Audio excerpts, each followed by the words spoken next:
Are you recording? Okay, so listen, I want to apologize to anybody who tried to get into the live stream. We're having some technical difficulties tonight.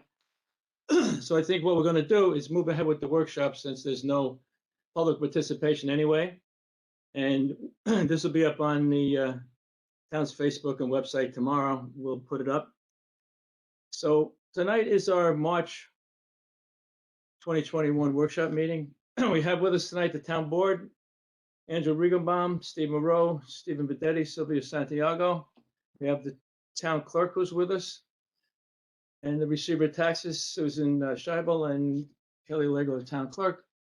And also with us is Mike Weeks, the engineer, John Agito, who is from Camo Pollution, handles our water and sewer issues in town, and Dave Zagon, the town attorney. We also have from the controller's office tonight, we have Jack Finnegan and Doreen Scheibel.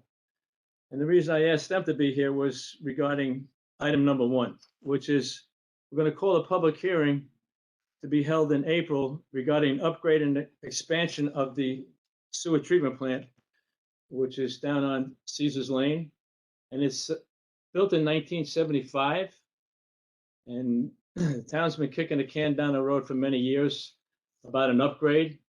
And due to the explosion of population in Windsor, we need to expand it. So it's a costly undertaking. And I just asked Jack Finnegan and Doreen to be with us tonight to kind of give us a little overview of what the expense will be for this upgrade and expansion. So Jack, I'll turn it over to you and Doreen for a minute to just give us some idea to board members and the public as to what the ramifications this will be. All right. Well, we have before you a public notice for proposed capital improvement project for $59.1 million for the wastewater treatment plant, and that includes $3.5 million that was previously authorized by the town board, and we're going to roll that $3.5 million into the $59.1 million capital improvement bond. And that simply has to do with moving it there. It extends, it allows us to have a longer term bond. I just want to make one note though, that in addition to the wastewater treatment plant costing $59.1 million, there is a chlorination, dechlorination system that is now currently being constructed.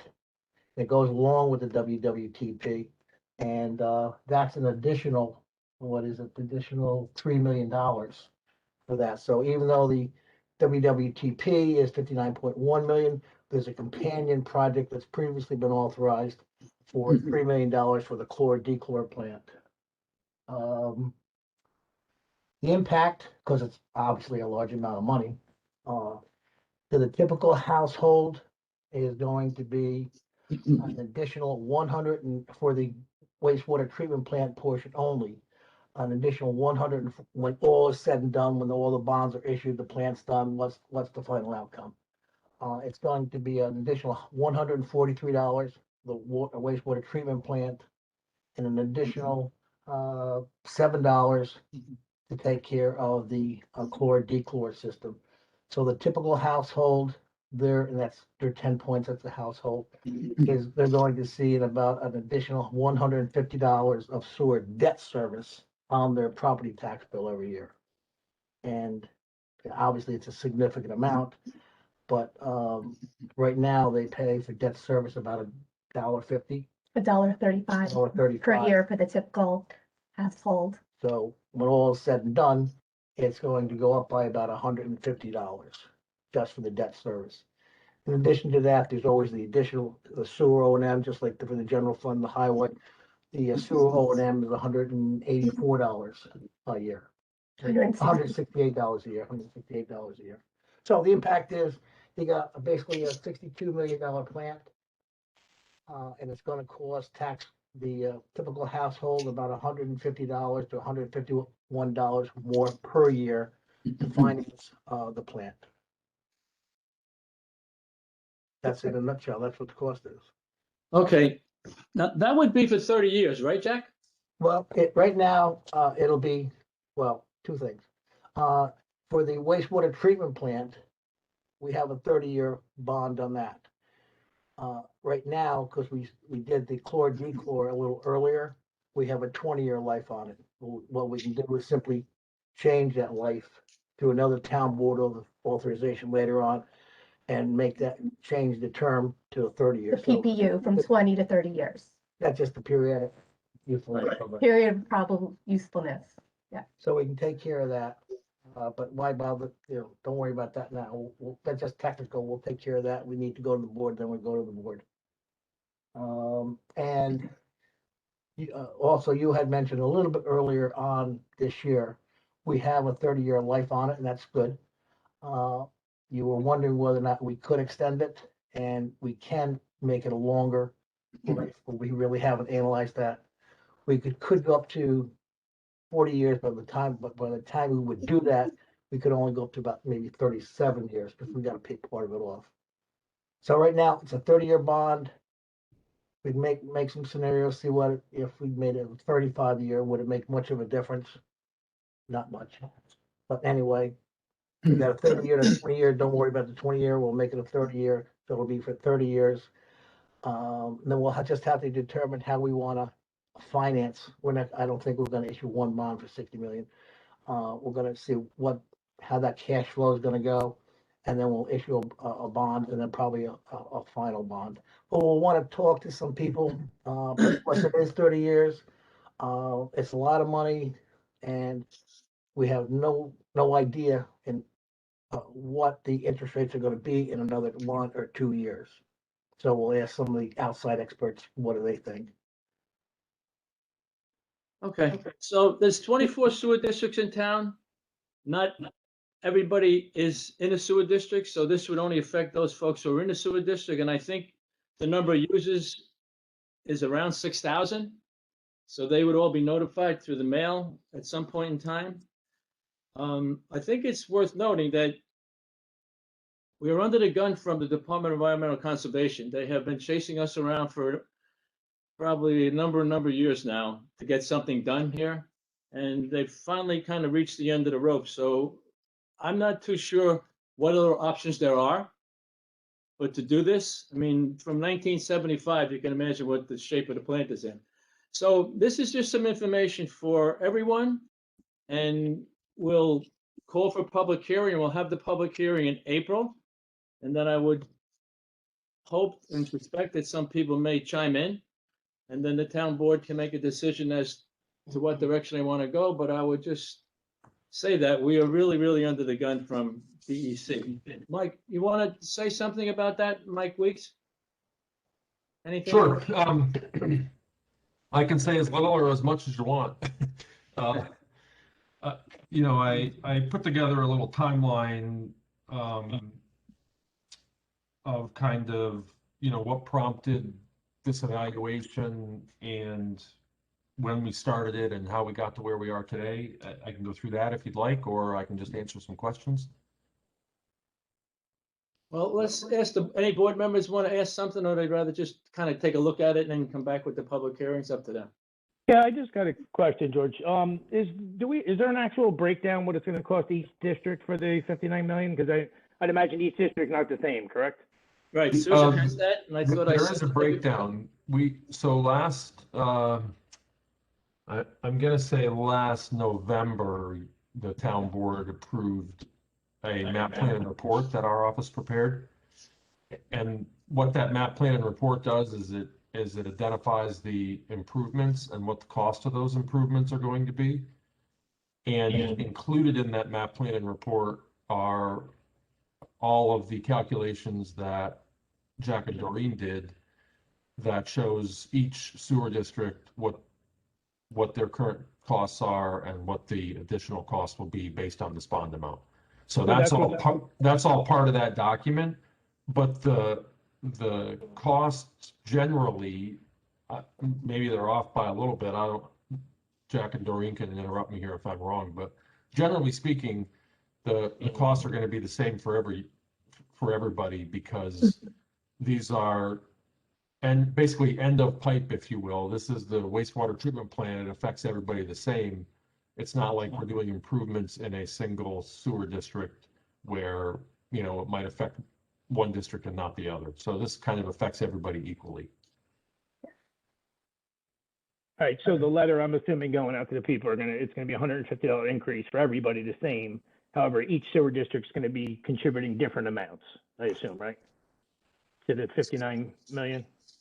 So, Well, yeah, I guess Okay. the overall sewer districts, the numbers specific to the sewer district might be different, but the numbers to the actual, to a single homeowners the same, family home is gonna be the relatively same. similar. Yeah. Steve, if you want to take a look, we have an order calling for a public notice that was given to us prepared for and given to us by bond counsel.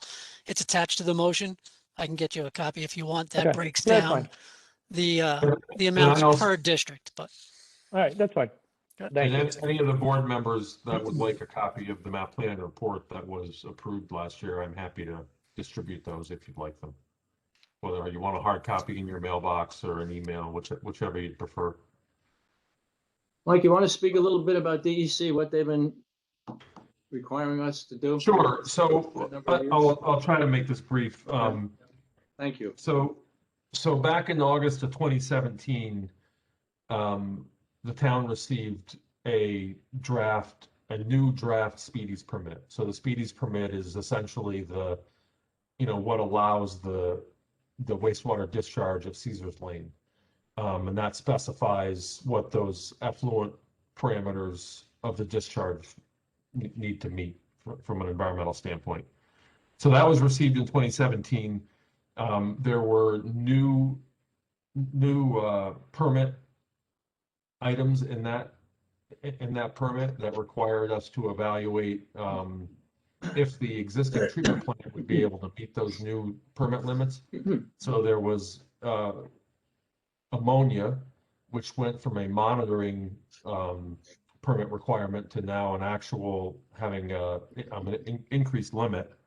And then also limits for two other compounds, total unchlorinated phenols and bis-2 phthalate. So the schedule of compliance, so what they do when they issue these new permit limits is they give the town what they call a schedule of compliance. So they'll give you time to evaluate and then time to get plans approved and then time to construct those improvements to bring the plant into compliance. So when we received that, we felt that the timeline that they gave us was not adequate. So we immediately requested appealed the permit and requested a hearing, which prompted them to come to the table and we started talking about changes to which they were amenable to. So we ultimately received January 8th in 2018, we received a new permit with a new schedule of compliance, basically the same permit limits, but extended the schedule of compliance to what we thought was reasonable. So that permit then became effective again, January 8th, 2018. That permit expires August 31st, 2022. So we started reviewing what we felt might be necessary at the plant to meet these new permit requirements, and what we thought might be relatively simple turned in not to be the case. Meeting the ammonia limits it became obvious that some of the existing components of the plant are undersized already, and to be able to on paper to be able to meet the effluent limits for ammonia was going to be very difficult. And we also were struggling a little bit with how we were going to meet these limits for the total unchlorinated phenols and the bis-2 phthalate.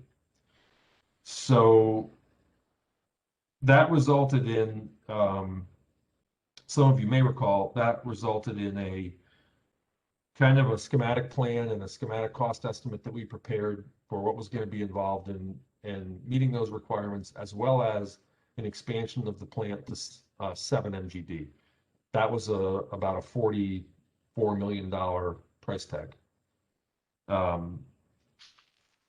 In addition to that, we've been kind of a parallel track, we've been dealing with the outfall to the plant. Right now, the sewage plant outfall actually runs through the Moodna estuary all the way out down close to the town of Cornwall's plant. And we have a consent order to repair that that dates back to Hurricane Irene. There was that flood event caused damage to the outfall. And in order to repair the outfall, there's a number of environmental concerns that we've been struggling with back and forth with DEC over many years. And what we decided made the most sense was to relocate that outfall right to the wastewater plant. And in doing so, we received new permit limits from DEC, and those new permit limits have even stricter outfall requirements than the plant has now. So this is now I'm about, let's see, I am now like October 19, I'm going to say, where we got these new effluent limits. And they requested that we do a mixing analysis to verify these effluent limits. So that occurred through the fall of 19 into the spring of 20. And we, through discussions internally, we decided that at 8 million gallon a day design flow at the plant is probably more in line given the current flows we have, given the outstanding allocations to projects that are either approved or in front of the planning board. So that kind of brings us to today. The new effluent limits that we received based on the outfall location require additional enhanced treatment. They're basically what they call intermittent stream standards. So that has caused additional improvements that would be necessary at the plant, really to the point where, given the limited space there at the wastewater plant and now the required treatment level, we're going to be not entirely, but almost entirely constructing a brand new wastewater plant there. And that brings us to this $59 million price tag. So that's my sorry, it took longer maybe than I thought it was gonna, but that's my okay. timeline. It's been going on for a while, and I think that maybe we are at the push comes to shove point here. So I think that maybe the board members want to just kind of maybe do a little looking at it this month, and we'll have the public hearing. We'll see what the public has to say, and then I think we need to make a decision on this. Okay, so thanks for that, Mike. Sure.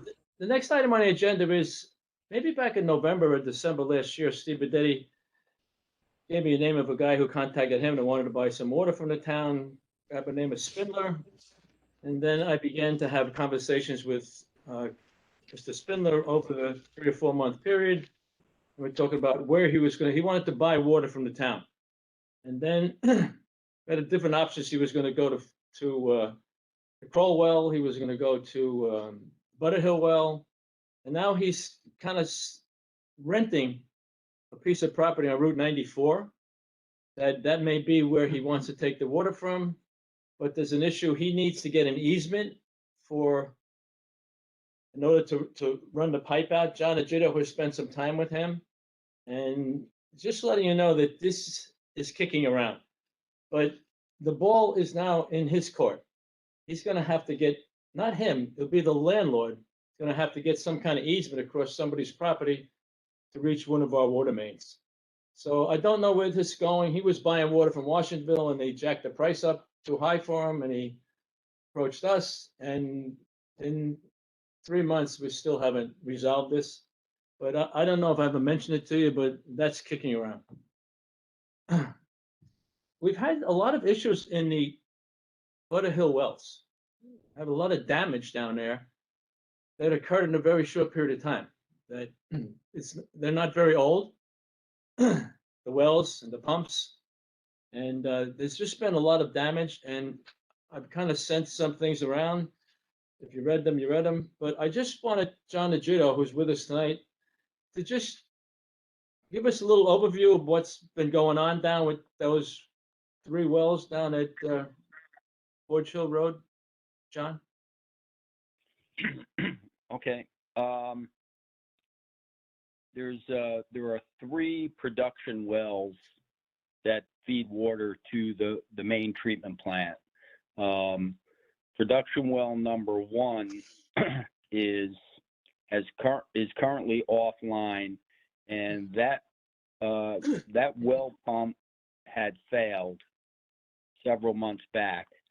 And when it was taken apart, it was analyzed to look at the cause of the failure, and it was felt that maybe the well was throttled back to the point where that well was not pumping at its ideal point, and subsequently caused some bearing damage to that well pump.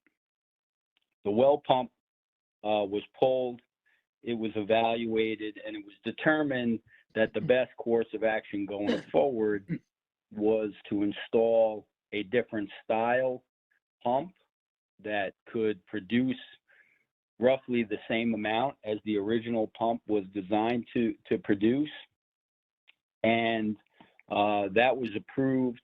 And today, as a matter of fact, that new well pump, which is a submersible well pump, is being installed. The electrical work is going to follow. That's some things that Mike and I are working out with his electrical engineer.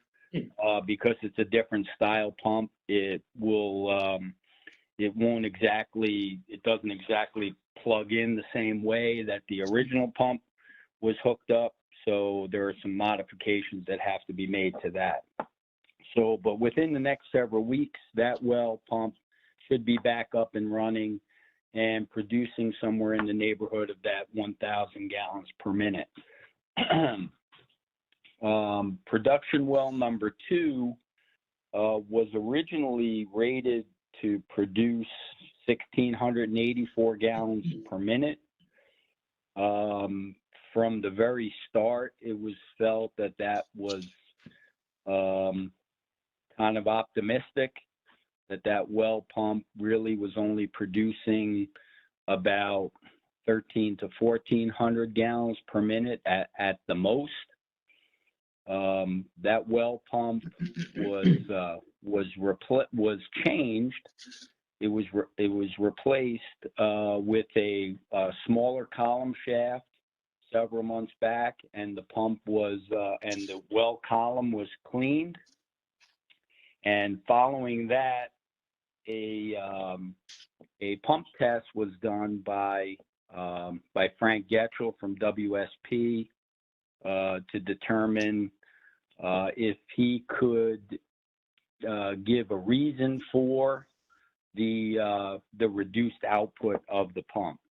He provided a report, which I don't think that Mike or I were really satisfied with his conclusions. But currently, as a result of the GAC system, that well pump has been throttled back to the point where it's pumping about 1,150 gallons per minute. And at that flow rate, it's been performing pretty well. The third production well, PW3, is our highest producing well pump. Again, as a result of the limited capacity that we can send to the new GAC system, that well pump is delivering right around 1,500 gallons per minute, and that's been our primary producing well pump. And we've had no issues with that pump. We have had some problems with our distribution pumps and motors.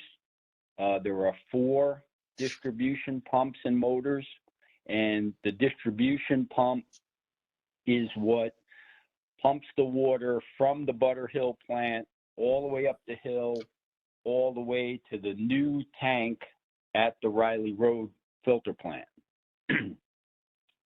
and we've had a pump failure, and we've had a motor failure it was pump number 3 had failed, and we had a bearing failure on motor number 2. Both of those have been removed and sent out to an authorized pump and motor repair shop from the manufacturer. And I'm waiting to hear back. Probably in the next few weeks, we should be getting a timeline on reinstalling those rebuilt pumps and motors. So that's where we're at with the pump issues. We did have recently a compressor failure on the dehumidifier system at the plant, and that was replaced under warranty.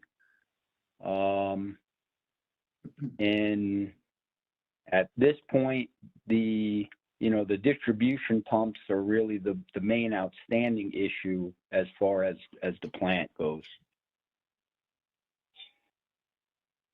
Okay, so I've sent Question? go ahead. No, I was just gonna make a point. I've sent many of the memos that I got from John Legitto and Mike Weeks to the town board members. And Dave and I have always been wondering, like, what's under warranty, what's not under warranty. It's not that old. So there's some problems that I've been battling with this thing since day one. So I just want the board members to be aware that there are some issues down here that I think maybe it didn't get off to a good start. So right now, I think we're pretty much under control and we know what's going on. But I'm hoping that the future that we don't have these reoccurring issues. So I just wanted everybody to know that I'm battling this thing since I walked in the door. John, Anybody? yeah, John, just Yes. one question. Well, pump number 3, I forget. You're saying it's doing 1,500 per minute. Is that what it's rated at, or can it do more? That's rated at 1,800 gallons per minute. And Okay. that is throttled back through a flow control valve, Steve, because when the GAC system was installed, the maximum capacity of the GAC 2 million. is 1,500 gallons a minute. Okay. All right. All right. Thank you. Okay. Yep. All right, thanks, John. Just for the public, I mean, everybody knows we're going back on the Catskill Aqueduct. We are back on the Catskill Aqueduct, but we cannot abandon these wells. They are the town's backup water supply, and we're also under contract to supply water to the town of Newburgh when the Delaware Aqueduct shuts down. So it's not simply a matter of, okay, let's shut them down and walk away. That's something we cannot do. All right. The Right. next item As on- you know, Go ahead. as you know, we just recently had the Catskill Aqueduct turned back on after being off for 10 weeks, and in 3 weeks it's going to be off for another 5 days. And then it's off again in October, isn't it? Someplace out there? And then in October, it is scheduled for another 10-week shutdown in 2021, going into the beginning of 2022.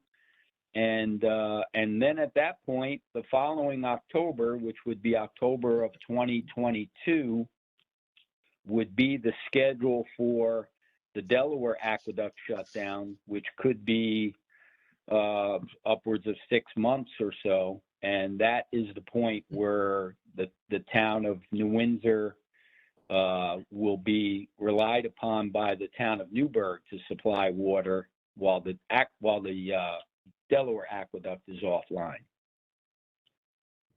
So, yeah, just as a side there, that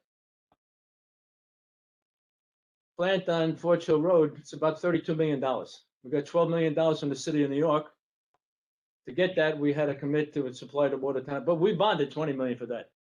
So it's not like that was free. So that's another debt that's been piled on the taxpayers. Okay, next item on the agenda is another thing that I've been battling with since I walked in the door. this water meter replacement project.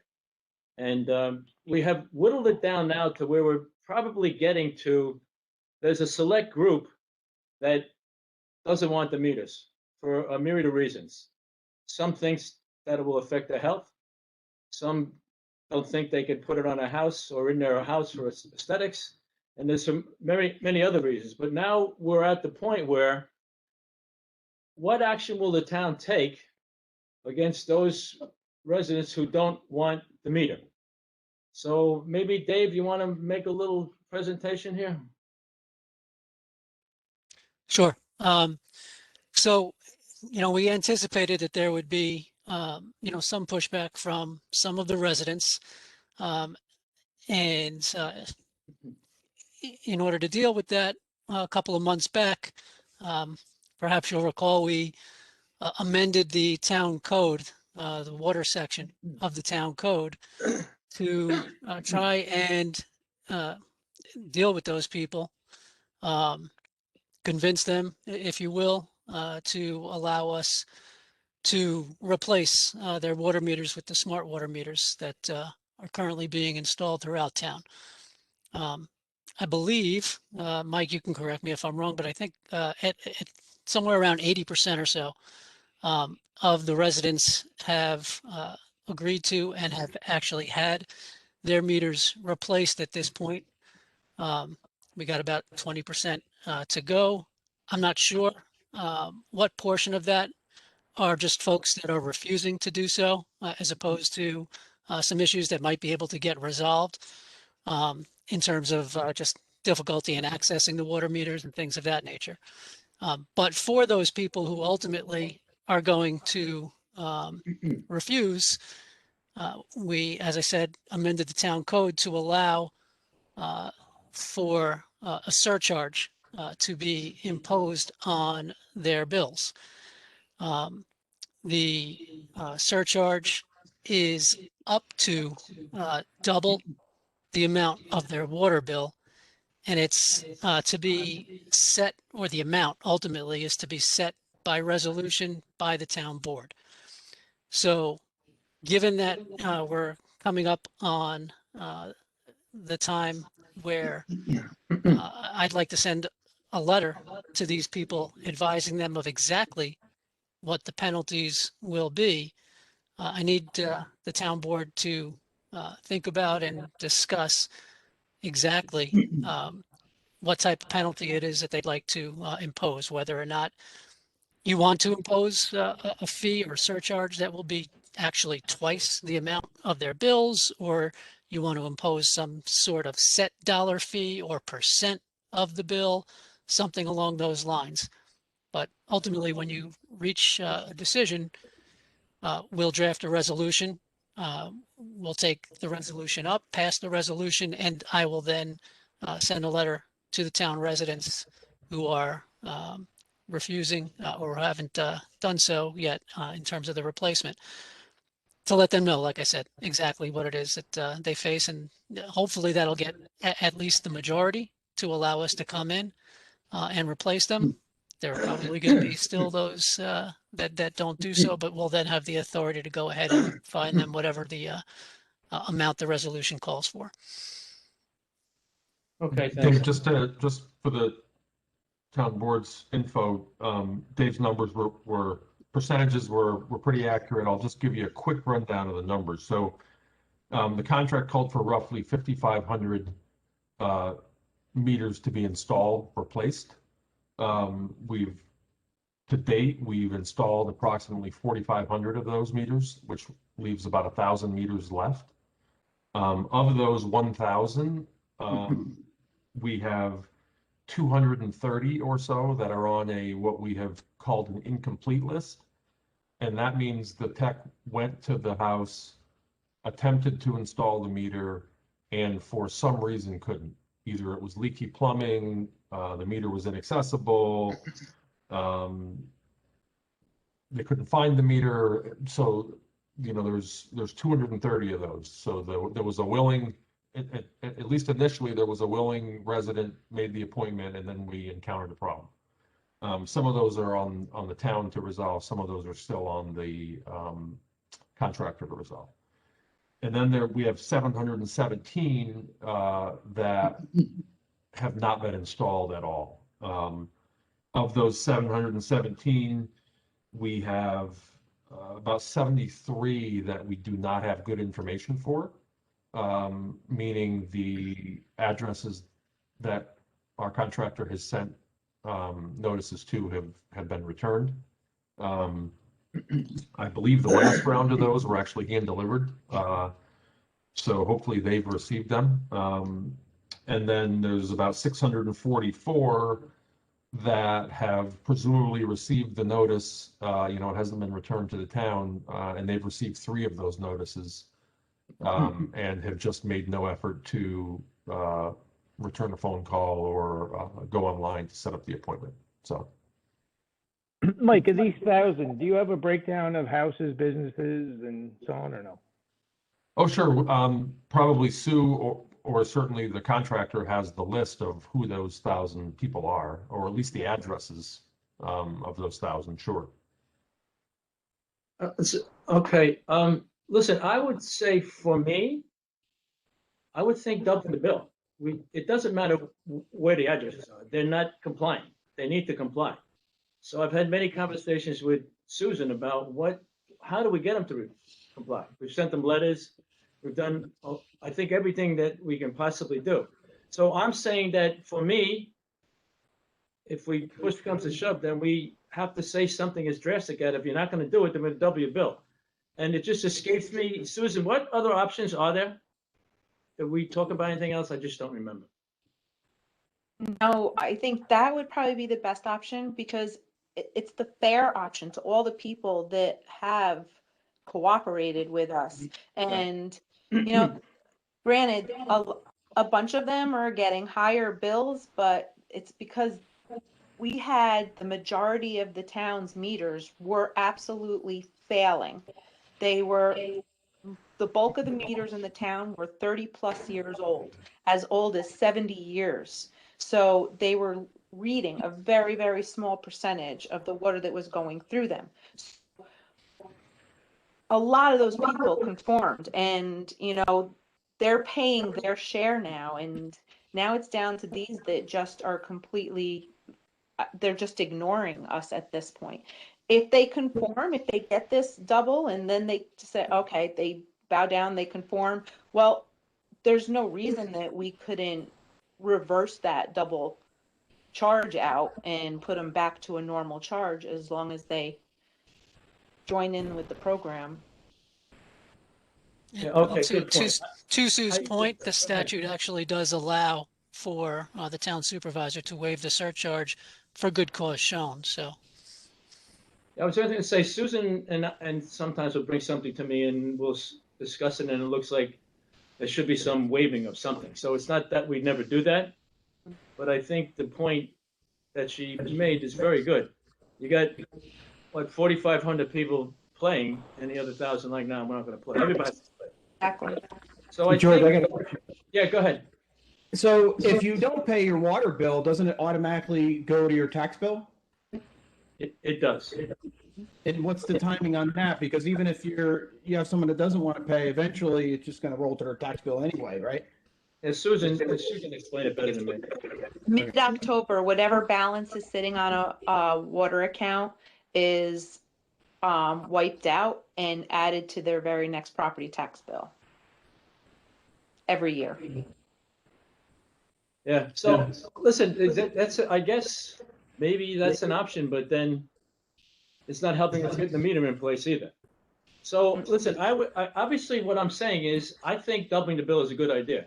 So I guess the other 4 board members need to think about what they think it should be, and we can talk about it in the April workshop. But I think we really need to kind of get this finished. I mean, I had tried desperately to find out who was in charge of this when it started. It started way back in 17 or 18, and then somebody said something happened in 14. So the best I could figure out at some point in 18 or so, Colin Schmidt, chief of staff, seemed to be in charge of all the water and sewer issues. And then this executive assistant to the supervisor came along, McGee, and he was in charge. And then there it was, and here I am. So at this point, I'm going to say that Mike Weeks, you're in charge. But I will take care of the phone calls like I do, people complaining, and explain to them why we're doing what we're doing. But there's definitely a sense of fairness here. If 85% of the people, 80% of the people are doing it, then you got to do it. So the board members kind of think about that, and whatever you come up with next time, obviously we'll take a little informal poll. Anybody else? Go ahead.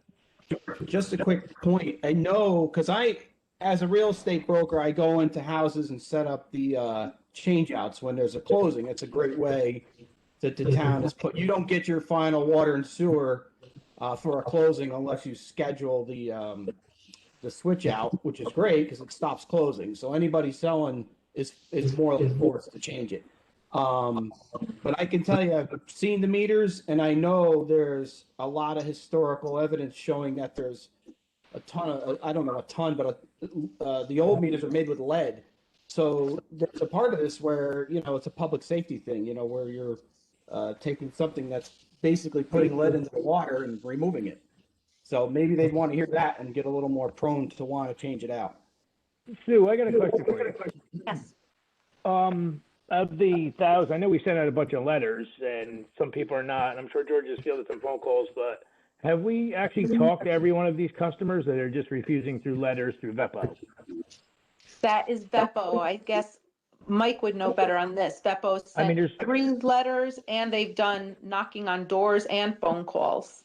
I mean, what about somebody from like the town going to them now and saying, I don't know, is that too much work, Mike, or something we can? Well, so the contract that was awarded required the contractor to make a certain number of efforts, and it was basically required them to do 3 written notices.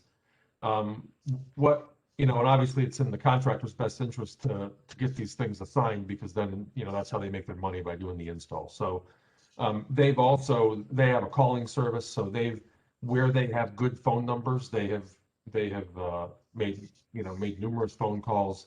Where they have good email addresses, they've sent emails. They pre-COVID were putting door knockers on doors. I don't believe they've been doing the door knockers since COVID. But they, at this point, we're in the process of kind of verifying that the contractor has done all their due diligence. But I believe they've, if they haven't done it all, they've done a pretty good job of doing whatever they can to try and get these appointments made.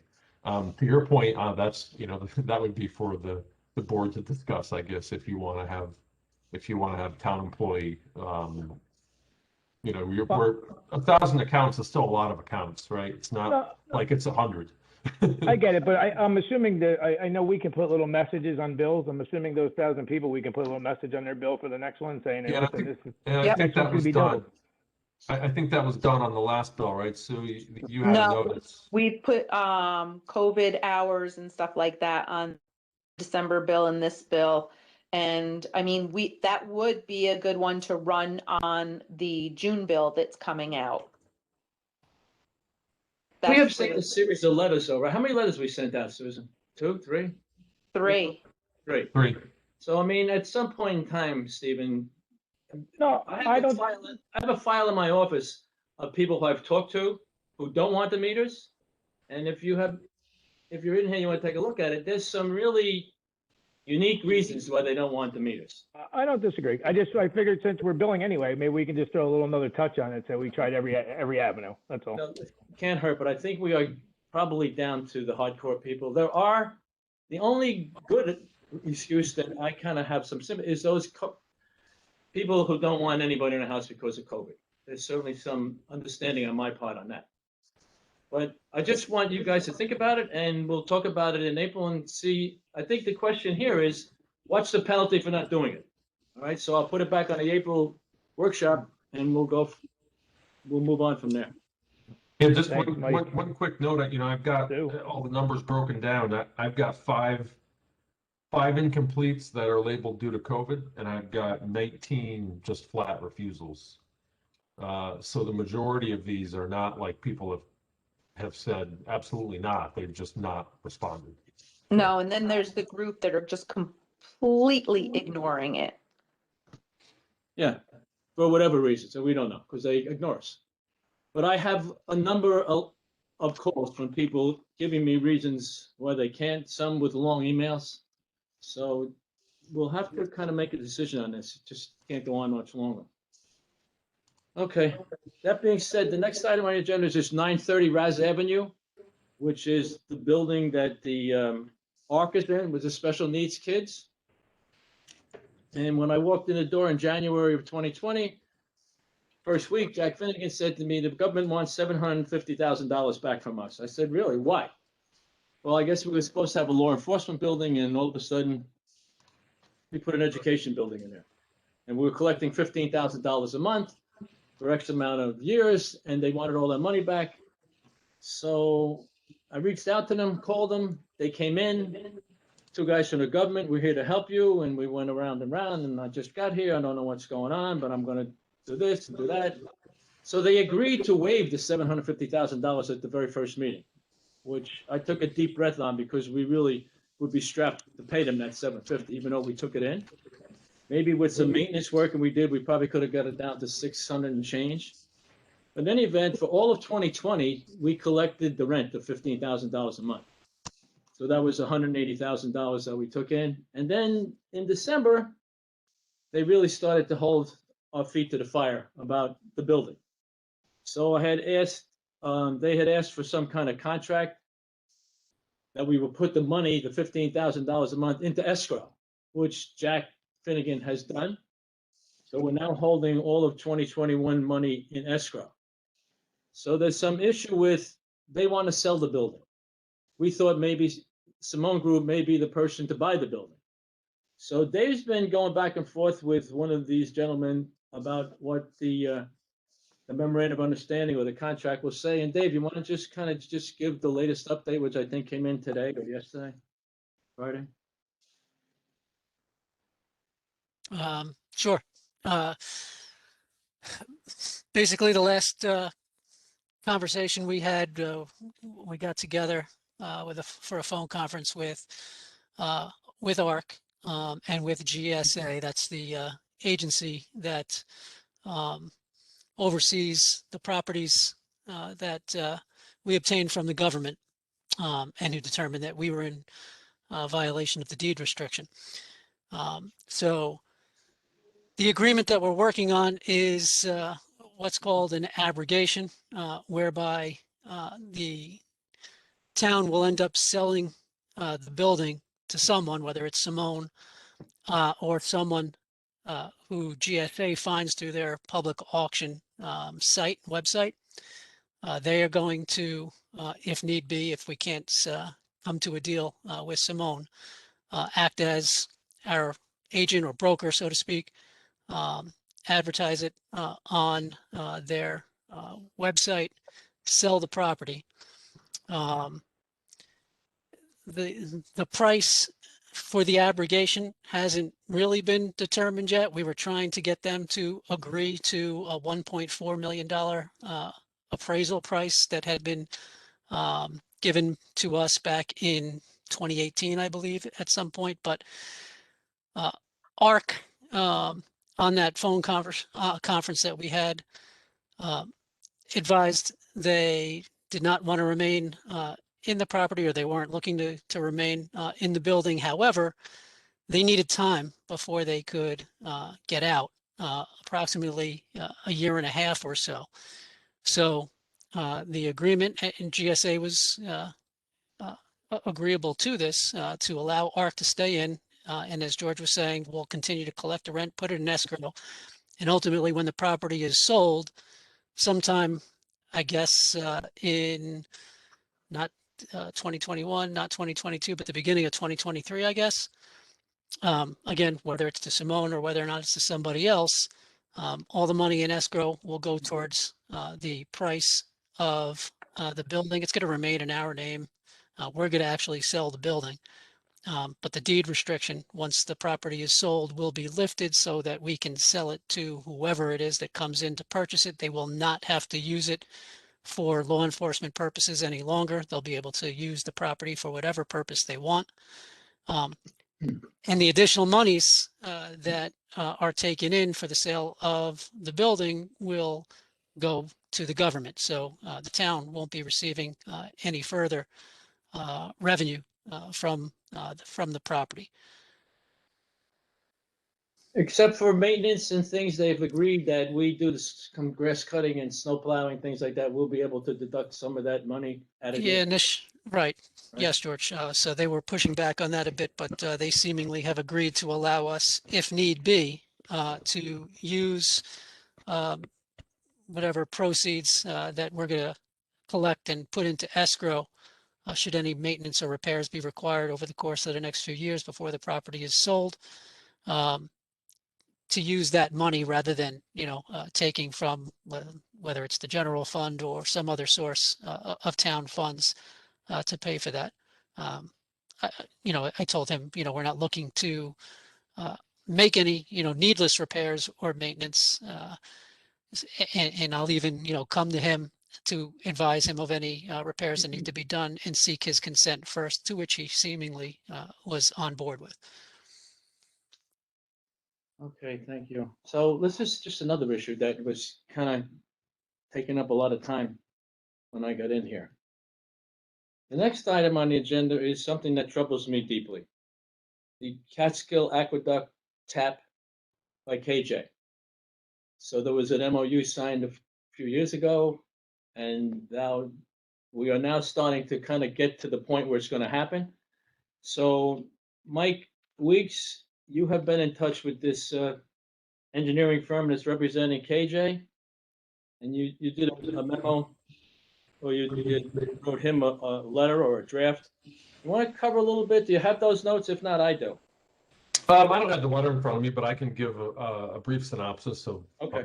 at least what the IMA says and what is currently proposed. So back in 2013, 2014, right, the town signed a intermunicipal agreement with Village of Curious Terrell to allow them to fare the Catskill Aqueduct tap that the town owns at Riley Road. So this would be the source of Catskill Aqueduct water that would then transfer through the pipeline that they have been in process of constructing for several years. That'll run down Riley Road through Vales Gate and down 32. So this tap will, back when the intermunicipal agreement was first written, it through, I believe, discussions with the town, the village, and New York City DEP, there were questions on exactly how the new tap would be constructed, whether what's existing would be rebuilt to facilitate both the town and the village, or whether a brand new, what they would call bottom tap, would be built. So the agreement was relatively vague in terms of exactly what was proposed. So what our office has reviewed, and this is our second review of the information. I think the first set of plans came to us last fall. And what's proposed is a connection to our tap. The tap will be completely replaced with a new. So what we have is a siphon that comes out of the top of the aqueduct. So they'll replace that siphon tube that goes down into the aqueduct, and they'll replace what's called the vacuum priming system, which actually allows us to start and keep the siphon.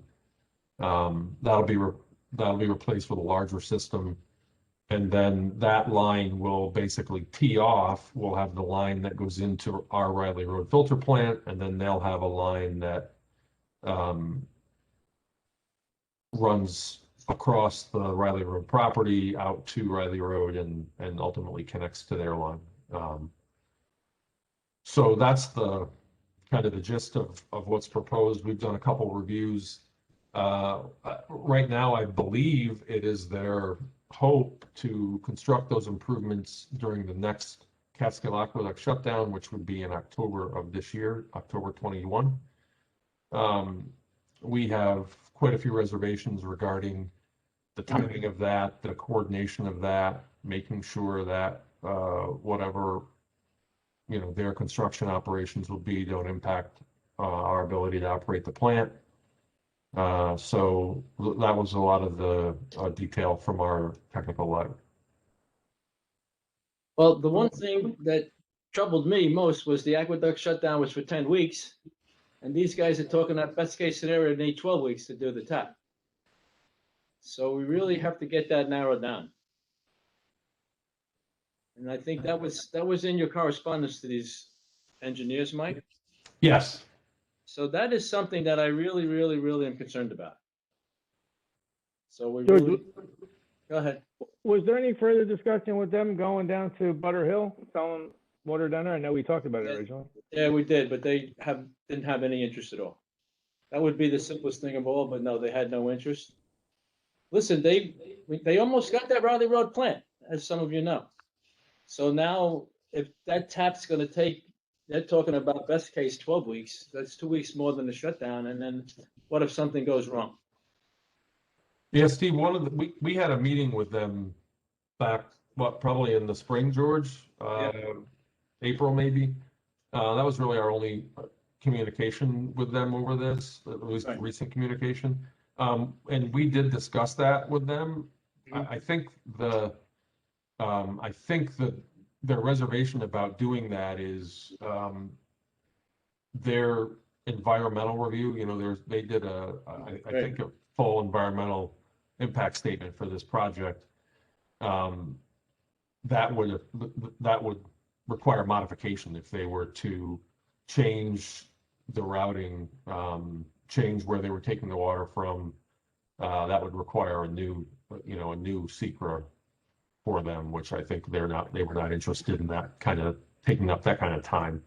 Yeah, that's what Stephen was asking about, but I can't imagine what's gonna go on in, are they still going down through Five Corners? Yeah, I was just gonna ask that too, because we had meetings talking about them trying to go down Holleran, and it sounds like it lines up with what Mike's saying. It changes their plan and their engineering, and they were gonna try to see. And my other question is, what would they do if they couldn't jump on ours? I guess they'd have to tie right into the actual aqueduct. Is that how that works? Well, yeah, so in terms of the pipeline, my understanding is, and I'm not 100% sure of this, but I believe they put out to bid 2 separate contracts last fall for the balance of the water main work. One was kind of up to Bales Gate, and the other was from Bales Gate up to Riley Road. And I understand they may have awarded that one contract, but I don't know that for certain. And in terms of how they're going to connect, I'm not sure that New York City DEP would allow them to make a separate independent tap. I don't know that for certain either, but that's more speculation on my part. I think DEP probably wanted them to share a tap with somebody. I'm sure their DEP's not interested in more penetrations into their aqueduct. Yeah, I think the bigger issue you're gonna run into. John DeGito, you got something to say to that? Well, just so you know, I mean, the Catskill Aqueduct, probably about, a little less than a quarter of a mile past the Riley Road filter plant, drops down into a what's called the Moodna downtake. And from that point, it drops down to almost 1,500 feet as it drops to begin its traverse underneath the Hudson River. So one of the reasons why KJ wants to go all the way to the Riley Road filter plant is because that's about the last access point to the Catskill Aqueduct in Orange County. So there would be no other point really where they could access it. So that's why that was, our tap on the Catskill Aqueduct at the Riley Road filter plant is the last tap on the Catskill Aqueduct on the west side of the Hudson River. So that's where this came about. Either, Cornwall, their tap is right next to ours. So there's Cornwall, then there's our tap at the Riley Road plant. And, KJ was looking in that area to either make their own tap, or this idea of a new tap that we could share together, or sharing our tap. That's where all those discussions took place. Just so you know, I mean, one of my big concerns, aside from the tap itself and sharing the tap, is the construction of this pipeline to get to that Riley Road filter plant. Riley Road is a very, very congested road underneath the blacktop, and they're proposing winding a 24-inch ductile iron main down Riley Road. And Riley Road already consists of a 24-inch transmission line that comes from our Riley Road plant, two 12-inch water mains that go from the Riley Road plant almost all the way to the town of Cornwall town line as you head down towards 94. Town of Cornwall has their water main from their tap that runs down Riley Road, and we have a sewer main that runs down Riley Road. So you have all of that that's already existing there, and now you're going to try and snake a 24-inch ductile iron main. The size of your excavation for a 24-inch main has to be at least 4 feet wide. I just am really concerned about that construction activity. Well, John, these concerns had to be back then too, right? Because this is nothing new under this blacktop. This has been there for a long time. No, these So, I mean, concerns. So go it back didn't to sneak up on us. go back to day one, Steve. Right. Yeah, I think it was approved 20 years ago, They're well 15, aware of 20 what's years in ago. the road. Yeah, Yeah, but I- we're stuck I with get it. I get it. So let me just state the obvious. They are in need for a lot of water out in KJ.